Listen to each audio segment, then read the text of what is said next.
Welcome to another episode of the Loadout Music Podcast, featuring in-depth interviews with a wide range of music personalities, from rock and roll Hall of Famers to Grammy winners and today's rising stars. Recorded from the Old Rock House in St. Louis, Missouri, here's your host, Aaron Perlut. Welcome back to the Loadout Music Podcast as we kick off season 5 of our show. You know, it's just remarkable to celebrate our 5th season, and all of us here are thankful for all of you who take the time to listen. In doing so, we lead off with an incredibly special guest today. He was a founding member of one of the most legendary rock bands in history. He's penned more than 100 songs and has 3 gold records. He's worked with the late Jimi Hendrix, the Stones, Paul McCartney, George Harrison, Eric Clapton, and the list goes on. And he's about to hit the road on a tour and has a memoir and a new blues album out this summer. He is Rock and Roll Hall of Famer Dave Mason, and we welcome him to the show. Dave, thank you so much for being with us today. You're welcome. Thank you. You know, I would imagine conversations like these get a little bit tiring for you. I mean, you've been at this since you were, a teenager, because I think you Over were 60 years. Yeah, and I mean, you were, I think, 19 when you co-founded Traffic, and it's more of a question of what you haven't seen as opposed to what you have seen, isn't it, these days? Yeah, I guess it could be. To go back to Traffic, if you wouldn't mind, it's interesting because your period with Traffic was kind of in and out of the band for a period of time. You'd write with the band and then maybe take a break and then come back. Do you think at that age, especially with the early success the band had, it's hard to have that kind of maturity to understand that you're building something, as you're moving along with a band like that? Well, I wrote, Jim Capaldi and I had bands before Traffic. Yeah. And then we hooked up with Steve and Chris Wood, and that developed into Traffic. And then I wrote about half of the first album, even though they left me off the cover on the American release. Yeah. And then it was just basically, I guess at that age, I don't know, I wasn't ready for, it wasn't so much the success as it was the, well, I guess in just one word you could say that, but that involved a number of things, i.e., I'm basically a country boy. Yeah. My upbringing in childhood was a little bit Tom Sawyerish, so I really wasn't kind of ready for all the attention. Yeah, and I mean, put it that way. So I left after the first album, and did some work. Did a couple of things in between. One of them working with Hendrix. And then I came back to Traffic. They were cutting the second album, and they were actually in New York, recording it at I think it was the New York record plant. And I went by to say hi. Well, I mean, we were still friends and stuff, especially with Jim. But they only had 5 songs. And while I'd been gone, I was like, well, I got 5 songs. Oh, well, shit. You want to come back in? I was like, yeah, okay, sure. And one of those 5 songs was Feeling All Right.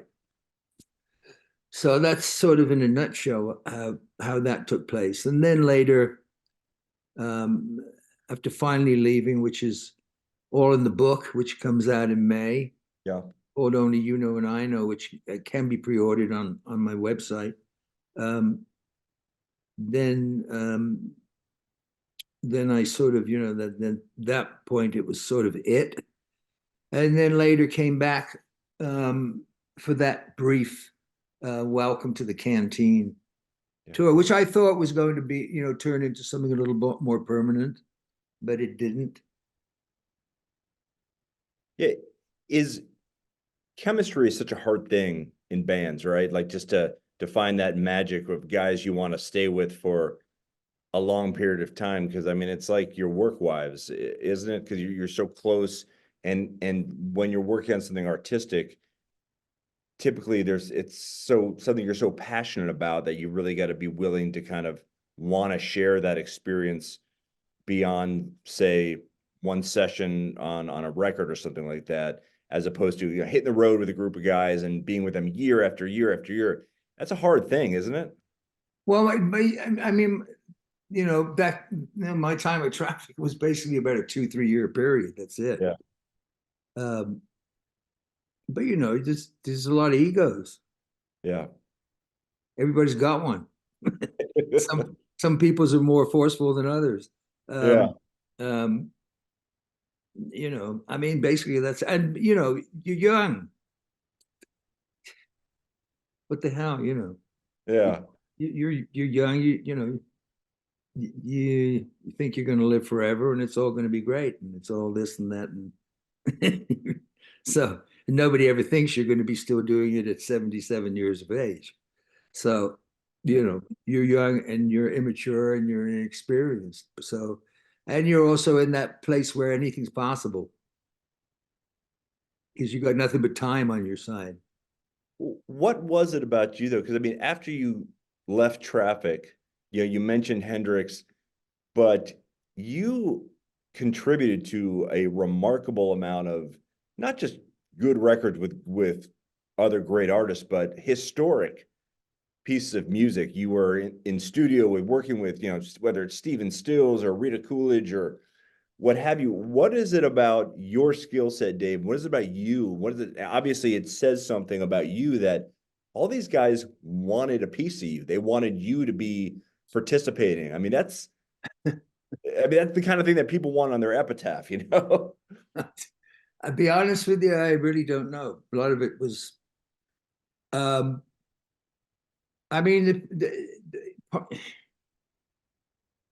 mean, part of it is, if you're really passionate about the path you're taking, then you do it to the exclusion of everything. And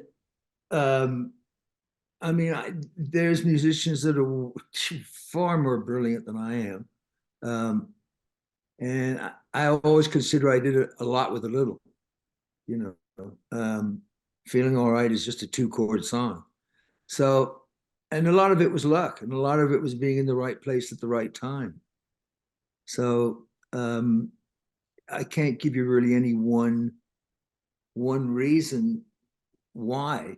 It just happened to be that way, especially when in the early days in England, because there really was only one place, as I say, unlike America, you had, when it comes to music centers in America where music was being made, I mean, you had San Francisco, LA, Detroit, Philadelphia, New York, Muscle Shoals, Nashville. You had 7 major centers where music was being made. In England, you had one. It's called London. So you were going to run into everybody. Yeah. And, there are other, I was struck by, I know back in 2018, you were touring and Steve Cropper toured with you. And there's a lot of similarities in your careers, in that Steve's another kind of guy who a lot of different people from a lot of different genres have, and he's been a guest on our show, that have been dying to work with and wanted to work with and have worked with. But you and Steve have both had your fingerprints on a lot of historic pieces of music over the years. And that Well, must have been... certainly Booker T and the MGs. I mean, they're the backing group from nearly every Stax artist that ever came out. So yeah, I mean, they're on a huge amount of stuff. And Booker T and the MGs were an early when I was 18, 19, they were like an influence. So to get to work with Steve was great.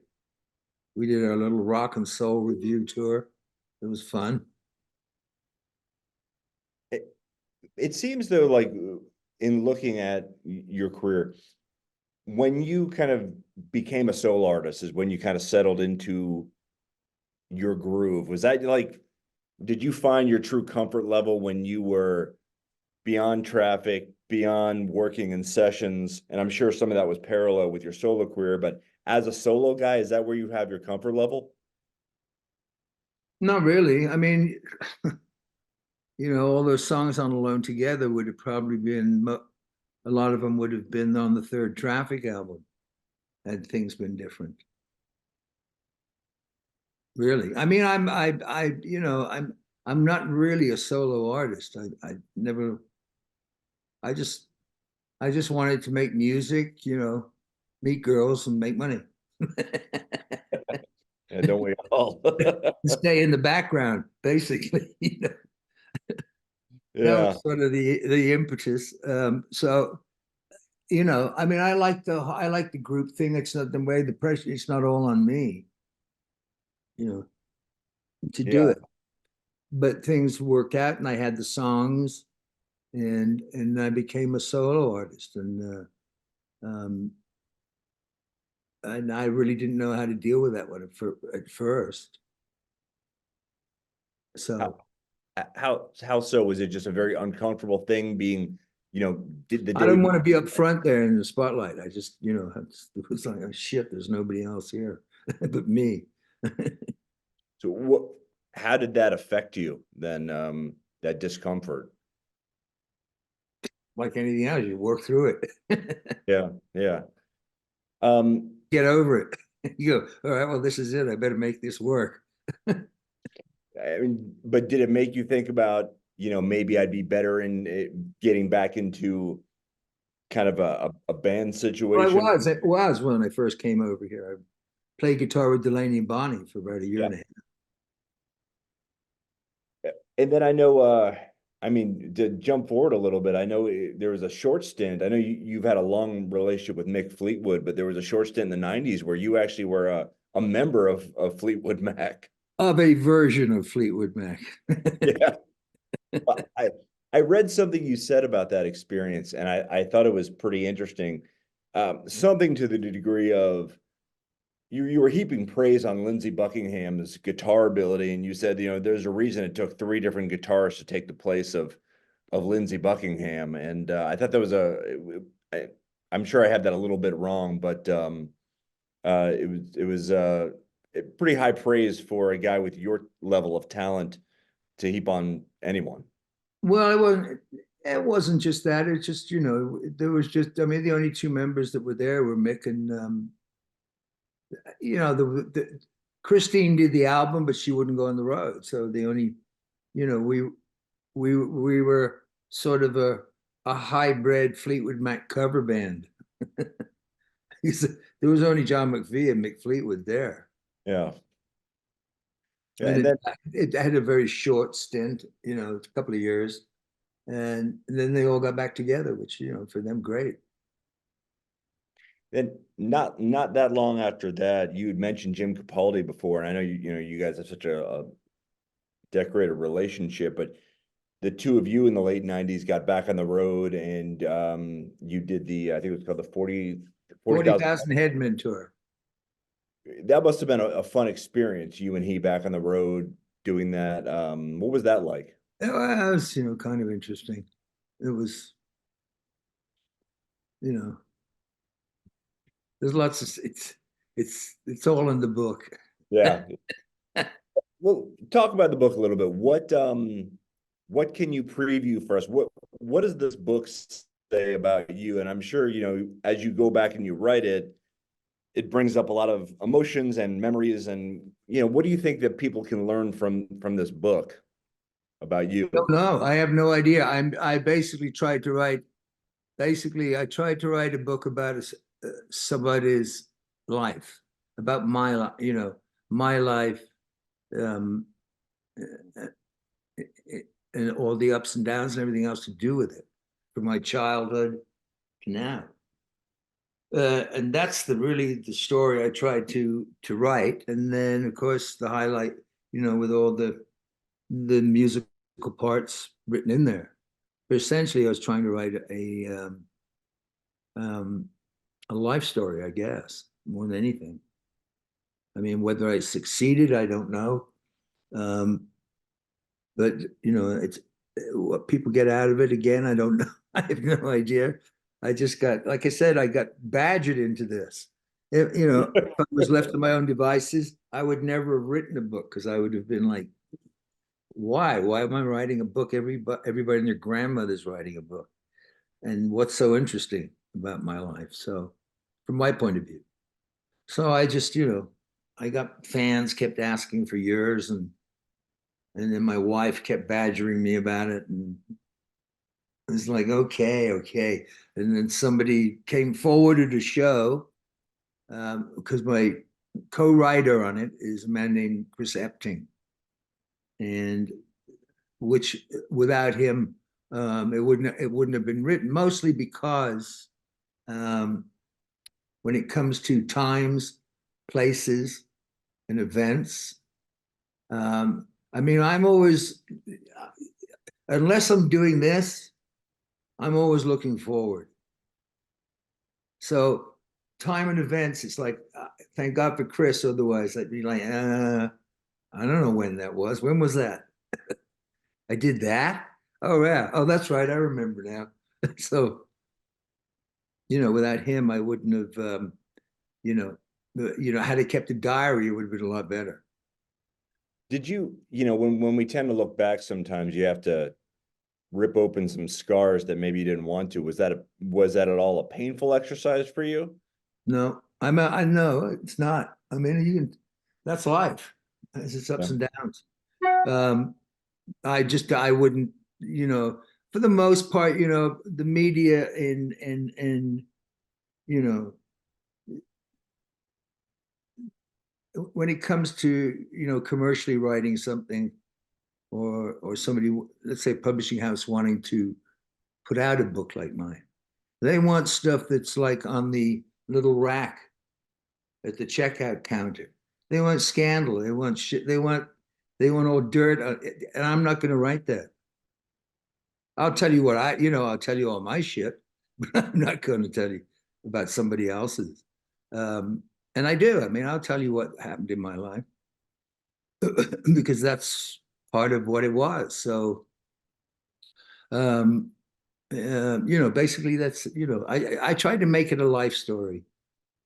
This was my life in a nutshell. So as much as I can put in here, Yeah. You've also got the a new record that's coming out this summer. Well, I got a great record out right now that's out there with me and Joe Bonamassa. Yeah, and I've heard that's the cover of the Dear Mr. Fantasy. Is Joe, when you had the full album that comes out this summer, is Joe part of that as well, or is that large? Say that track's on the album. Yeah. And then there's 2 other tracks on there with him. But I'm trying that the book should come out. The book and the blues album should be out. And we're trying to work on getting them out both by May. And then between now and then, I've got some unreleased stuff here at home that I might put out as singles, single downloads, which is what I'm working on right now. So that's really that's the main part of what's getting that sorted out.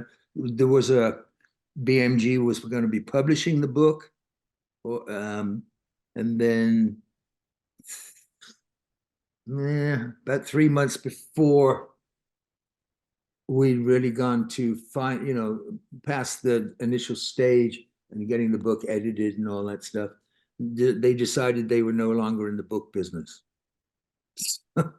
So I elected, rather than go to another company, we elected to self-publish it. So that's what's going to be happening at this point.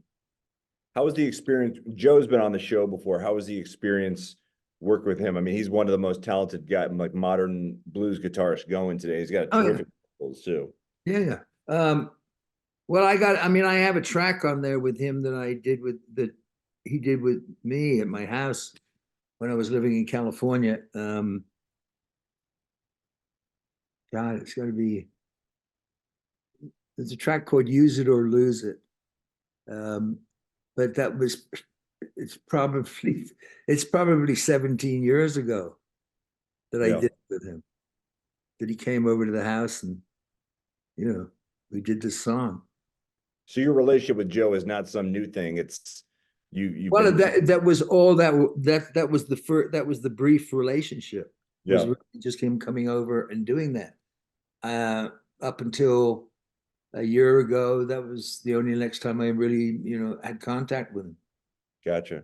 So it's not like we developed any kind of lasting, ongoing friendship. I mean, everybody everybody has the illusion that everybody, because they're musicians, are all friends with each other, and that isn't so. I mean, in a way, our business is very mercenary. Yeah. You're also occasionally you get together with people like we just did my dear friends here, and I live in northern Nevada, and my good friends in Carson City have a restaurant and venue. It's a little 200-seat venue. Been really good friends, and he also tour managed the Doobie Brothers for 18 years. So myself and John McPhee and John Cowan and Rob Arthur, Peter Frampton's band, and my drummer and other guitar player, we just did a little 2-night show there that was just great. I mean, we'll never do it again, probably. It was like a one-time, one-off thing, just for fun. But it was great. And John McPhee is huge talent. Yeah. And I don't think people are aware so much about his role in that band, the Doobie Brothers. He's an amazing musician. Well, and you're about to actually hit the road in February, and I know you've put together kind of a band with Ray Cardwell and I think Marty Farah and Mark Stein from Vanilla Fudge and some other folks. And that is that going to be how long? I know there's a first leg of that February through say April. I think you're actually going to hit St. Louis where I am.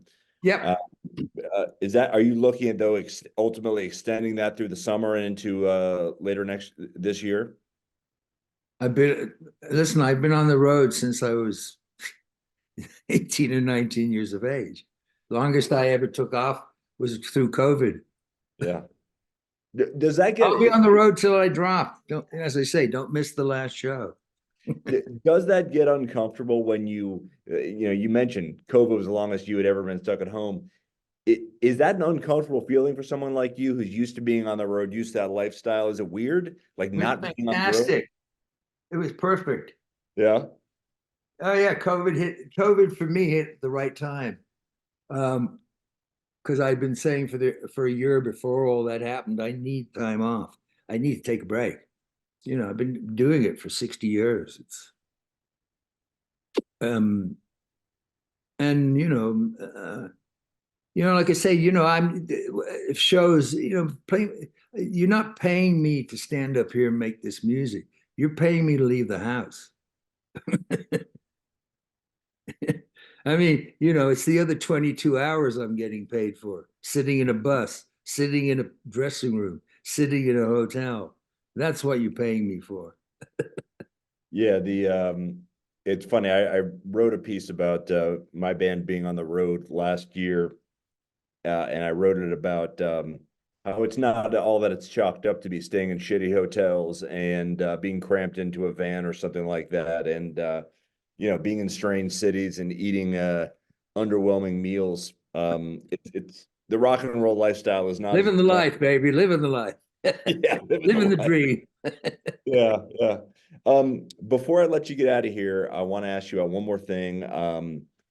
I know that you have been offering proceeds from your song Mangoes for Maui fire relief. Is that tied to your? I know we talked about Any, Mick Wood. well, I have a house in Maui.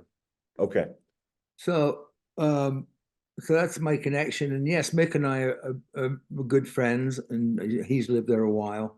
Yeah. But yes, I have this song called Mangoes. I have a big, huge mango tree in my back garden over there, and so I wrote this song Mangoes, which is kind of cool. And so I just did an interview with Kauai prior to us talking. So, and I'm donating all the writers' share to the Maui relief in whatever way. I mean, I mean, they've got tent cities up around the airport over there. I mean, the people are just, that whole town's leveled.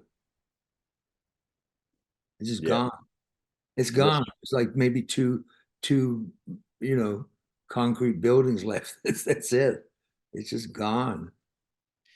Yeah, unfortunately, a lot of folks have become very, just because of the nature of social media and what have you, become kind of desensitized to suffering. And I don't think people recognize just how horrific that fire was and what it's done to some of those communities on Maui. Well, it looks like, I mean, I'm sure people have seen the pictures. I mean, it basically looks like Hiroshima. Yeah. It's leveled. There's nothing there. Yeah, it's dust. Gone. And all those people, there's so many people that have been there for a long time. Families just